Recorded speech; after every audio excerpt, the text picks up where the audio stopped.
I can hardly believe it's already been a year since I got this Tesla Model 3. I've taken this thing all over California, and after putting 10,000 miles on it, I've realized different things about the car you don't really notice until you've driven it for a while. So today we're going to take a look at those with this full 1 year later review.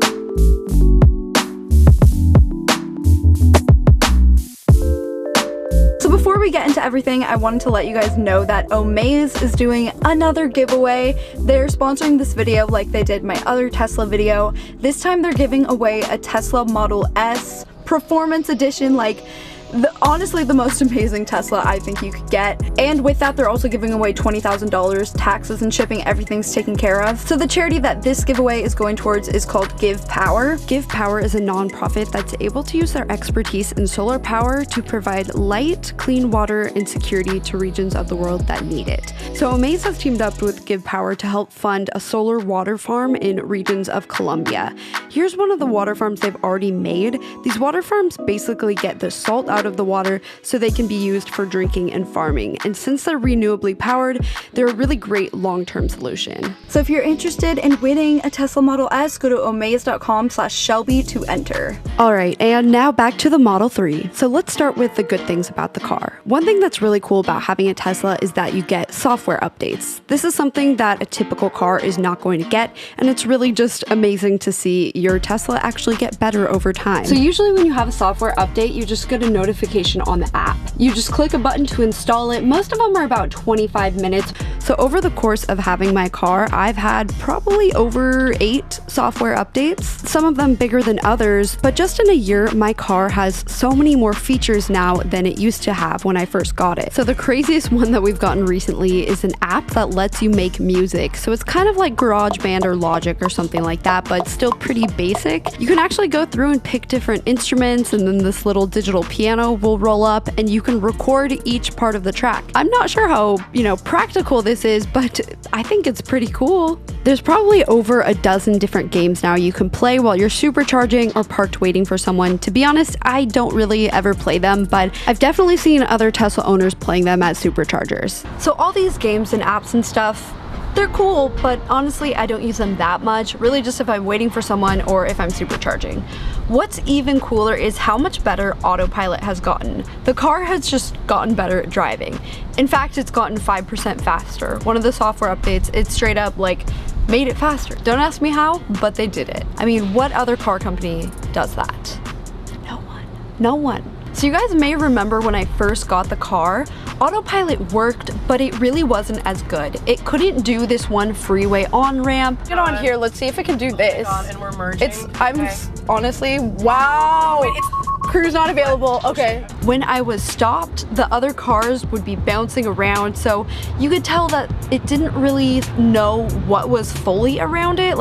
It kind of knew. It knew not to go into the other lane, but it didn't really know. It thought the cars were jumping around. Now, a year later, many software updates later, it knows, guys. It knows what's around it. So now you can see the cars don't bounce around anymore, although they do kind of slide in sometimes like this. It can now recognize stop signs and even the little stop line. Really big thing, it can recognize stop lights. It can even see the colors. So check out right there, it could see when it goes from red to green, which is pretty cool. And this one's sort of random, but I noticed that it could tell when there's a trash can.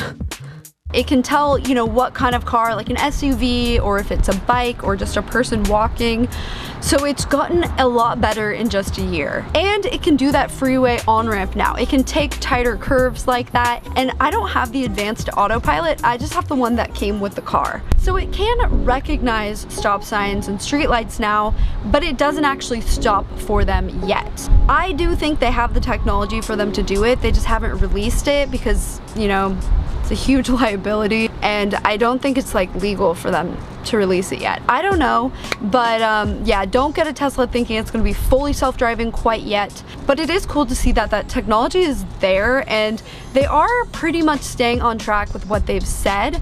A little behind. I mean, they said the car would be fully self-driving by now, and it's not, but it does seem like it could be fully self-driving. They just haven't allowed it, Another software update had a Sentry mode footage viewer, which is really cool because then you don't have to plug in the SD card anywhere. You can just see it it all right in your car. You would think it would have initially had this, but it didn't. A lot of people were requesting it on Twitter, and so they built it in, which is awesome. I feel like they really do listen to what people want, and then they start to build it. Halfway through the year was the best software update. That was the one where we got YouTube, Netflix, Spotify. I think it also, let's see what it has now. I think Hulu and Twitch. The first 6 months I had the car, I had free premium connectivity, but then it expired and you have to pay $10 a month, or you can't really use YouTube or any of that unless you're on Wi-Fi. However, I just tether my phone. So I'll just go into the Wi-Fi settings and I'll turn on the hotspot on my phone, and you can just use your phone's data for your car. I will say sometimes it doesn't work.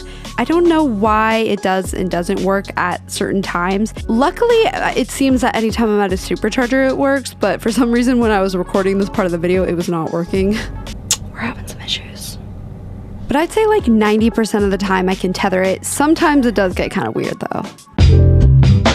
Okay, let's talk about road trips, because this is a huge concern I found of people looking into electric cars. I've taken this car all over Southern California. It's been to Lake Tahoe, San Francisco, San Diego. It's been to Vegas, guys. The furthest I've taken it is about 8 hours away with charging, and I drove the entire way and it wasn't too bad. Even though you get 240 miles of range, you never want to get that close. So I'll usually drive about 120 miles, which takes 2 hours before stopping at the next charger. The reason for this being, while I'm on a road trip, I don't usually charge it to 100% at each stop, because it just takes a lot longer for that last 20% of battery than the first 50%. And this is just how batteries work. It's not a Tesla thing. Like, if you think about it, your phone takes way longer to charge that last 10% than the first 40%. I will say that sometimes the superchargers are positioned a little more into a town than, say, a gas station right off the highway, especially if you're near a major city, but it's never really more than a 10-minute drive into a town. If you're in the middle of nowhere though, they typically are just right off the freeway. I've never run into the issue of there not being a supercharger in a place I want to go to. They really are all over the country, like basically anywhere you would want to go. Sure, maybe there's not a ton in like North Dakota, but how many of you are really going there, you know? I could drive this from LA to Seattle and know that there are gonna be superchargers the whole way there. I could do a full-on cross-country road trip in this thing if I wanted to, or go to Canada. Like, you could go everywhere. So I definitely don't regret getting the car. If anything, I just regret not getting the car earlier, because there was more of a tax incentive back in like 2018. I do have one regret though, just relating to the car, and that's not getting it coated with something right when I got it. I really was determined to take amazing care of this car, like keep it top-notch, pristine condition, besides it scratching the bottom of my driveway. A lot of people complain about the paint of the car, and I don't know if this really has to do with the paint or if this is just with all cars and I totally messed this up. At some point I used a waterless car wash on this car, and I ended up really scratching up the paint quite a bit.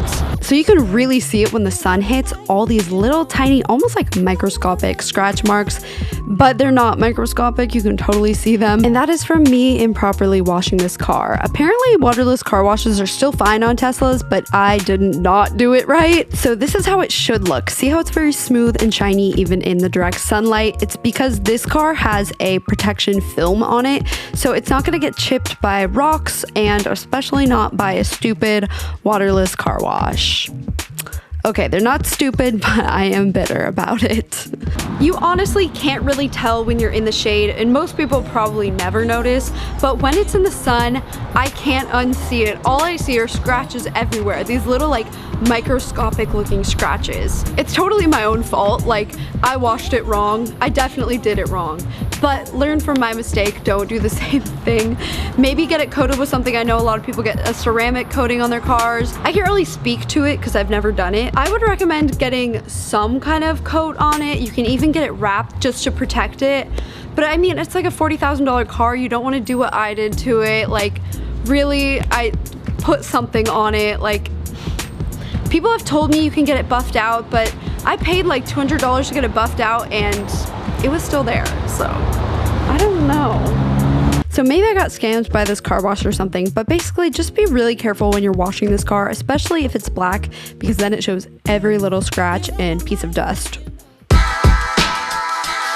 One thing I get asked all the time is how much my electricity bill went up when I got a Tesla. Since I just plug my Tesla into a regular outlet, I can't actually track how much more it costs. So this is still how I charge my car. This is just an extension cord. As you can see, it's a regular outlet. I didn't get anything installed because I found, you know, I do get enough battery. I get like 60 to 80 miles overnight. But yeah, the downside to that is that you can't really see how much you're spending on electricity. Because I have roommates and because we've all been home a lot more than we used to be, it's hard to tell if it's just the electricity we're using in the house or my car or a mix of both. That is kind of the downside to doing this, is you won't really be able to tell exactly how much you're spending on electricity, but I'm sure it's less than gas. I did end up buying a more heavy-duty extension cord at Lowe's, but I will say it looks like it's kind of burned the inside, and when I touch it, it's kind of hot. So, you know, it's like maybe this isn't really the best way to do it. I think getting a level 2 charger,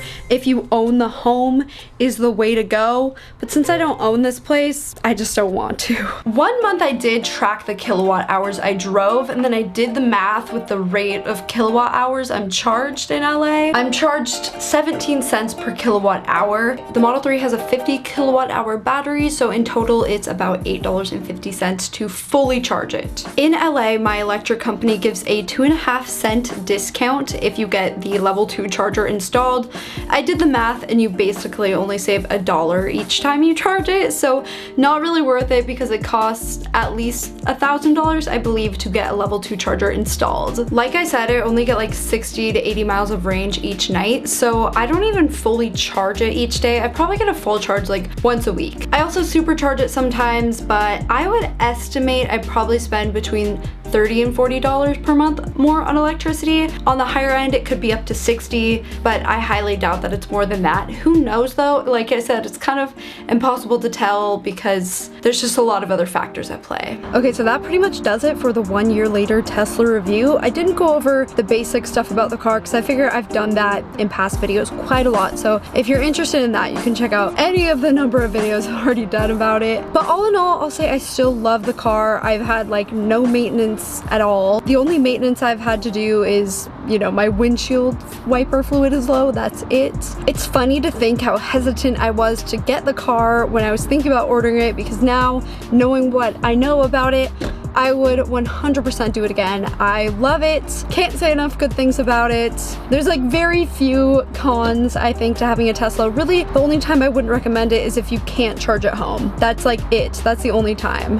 Like if you can't charge at home, really, it kind of would be a total nightmare, to be honest. But other than that, totally recommend. Alright, hope you guys enjoyed this video. I will link Omaze down below if you guys want to enter and win a Model S. And yeah, I'll see you in my next video.